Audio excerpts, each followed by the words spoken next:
అయితే మరి మంచులక్ష్మి గారిని ఇమిటేట్ చేయాలని ఎందుకు అనిపించింది? బేసిక్గా కానీ అవును, బట్ కానీ మనం ఒకసారి వాళ్ళని ఇది చేస్తే ఏంటంటే వాళ్ళు హర్ట్ అవ్వాలి బేసిక్గా. బట్ ఆవిడ విచిత్రంగా ఏంటంటే మిమ్మల్ని లవ్ చేస్తున్నారు. తను very sportive. She enjoyed that, and she said in her interviews also, I love trolling. ఇప్పుడు మిమ్మల్ని ఇలా ఇమిటేట్ చేస్తే మీకు కాపర్ రాదా అని ఇలాగే అడిగారు.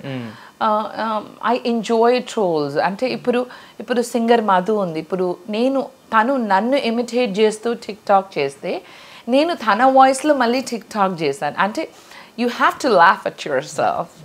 I enjoy my trolls అని ఇలా దొల్లాలని చెప్పింది అనమాట. ఇంకా దొల్లుతానే ఉన్నా నేను. Okay okay. ఆ తర్వాత నుంచి she is very big support to me. Really I do mean it. And మొన్ననే మోహన్ బాబు అంకుల్ కూడా కలవడం జరిగింది ఫ్లైట్లో when I was going to Tirupati for show.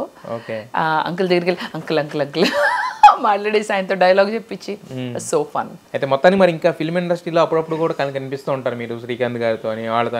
ఎవరు కనపడినా వాళ్ళని వదలరు, మీ కెమెరాలో బంధిస్తారు, ఇన్స్టాగ్రామ్ లో తోసేస్తారు వాళ్ళని. అవును, యాక్చువల్లీ వాళ్ళ ఎవరిని బంధించలేదేంటి, వింతగా విచిత్రంగా ఉంది. అదే అదే గ్యాప్ వచ్చింది అనమాట అయితే బంధించడానికి. అంటే కొంచెం ఇంటర్వ్యూలు కదా, కొంచెం నోరు మూసుకుని ఎలాగ అక్కడ చెప్తున్నాను కదా, మళ్ళీ కొత్తగా బంధించడం ఎందుకు అని చెప్పి.